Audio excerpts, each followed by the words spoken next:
وہ چیزیں جو وضو کو توڑ دیتی ہیں، خارج من السبیلین، چھوٹے یا بڑے پیشاب کے راستے سے کوئی بھی چیز خارج ہو جائے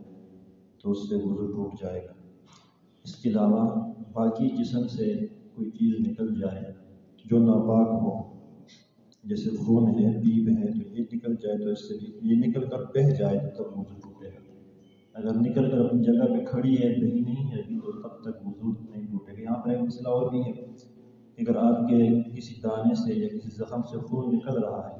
تو جب تک وہ بہے گا نہیں تب تک تو وضو ٹوٹے گا نہیں، لیکن وہ نکل رہا ہے اور آپ بار بار اس کو صاف کر رہے ہیں، وہیں سے صاف کر رہے ہیں، بہنے سے پہلے ہی آپ اس کو صاف کر دیتے ہیں۔ ایک بار نکلا آپ نے پھر صاف کیا، دوسری بار نکلا پھر صاف کیا، تیسری بار نکلا پھر صاف کیا، مطلب 2-3 بار آپ نے اتنا صاف کر دیا کہ وہ اگر آپ اس کو صاف نہ کرتے تو بہہ جاتا، تب بھی آپ کا وضو ٹوٹ جائے گا۔ اتنا نکل چکا ہے، اگرچہ آپ نے اس کو بہنے سے پہلے صاف کر دیا ہے لیکن وہ اتنا نکل چکا ہے کہ جس سے وضو ٹوٹتا ہے تو وہ ٹوٹ جائے گا۔ اس کے علاوہ منہ بھر کے اگر کیا ہو جائے، الٹی ہو جائے تو اس سے بھی وضو ٹوٹ جاتا ہے۔ ہاں اگر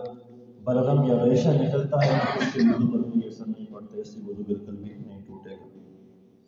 منہ میں یا دانتوں میں کسی جگہ سے مسوڑوں سے خون وغیرہ نکل گیا تو پھر دیکھیں گے کہ وہ تھوک پر غالب ہے، تھوک سے زیادہ نظر آ رہا ہے یا کم نظر آ رہا ہے۔ اگر تھوک کے برابر یا اس سے زیادہ نظر آ رہا ہے تو پھر تو وضو ٹوٹ جائے گا، لیکن اگر وہ تھوک سے کم ہے تو پھر اس صورت میں وضو نہیں ٹوٹے گا۔ اسی طرح اگر جسم کے میں کسی دانے سے خون یا پیپ تو نہیں نکل رہا لیکن بالکل سادہ پانی نکل رہا ہے، سفید پانی نکل رہا ہے تو اس سے بھی وضو ٹوٹ جائے گا۔ اگر وہ بھی نکل کر جب بہے گا تو اس سے بھی اس کا بھی وہی حکم ہے جو خون کا حکم ہوگا، اس سے وضو ٹوٹ جائے گا۔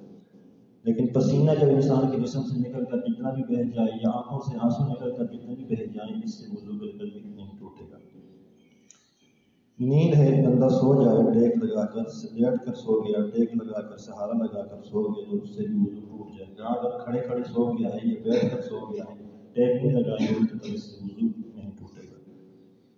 نماز کے دوران کسی نے کہا لگا کر ہنس کر کہا کہ زور سے ہنسا، ساتھ کھڑے ہوئے بندے کو آواز بھی آ گئی، اس کے دانت بھی نظر آ رہے ہیں تو اس کو کہا جاتا ہے، تو اس سے بھی وضو بھی ٹوٹ جائے گا، نماز بھی ٹوٹ جائے گی۔ اور اگر وضو کی حالت میں بے ہوش ہو گیا، اس پر غشی طاری ہو گئی تو بے ہوشی سے بھی وضو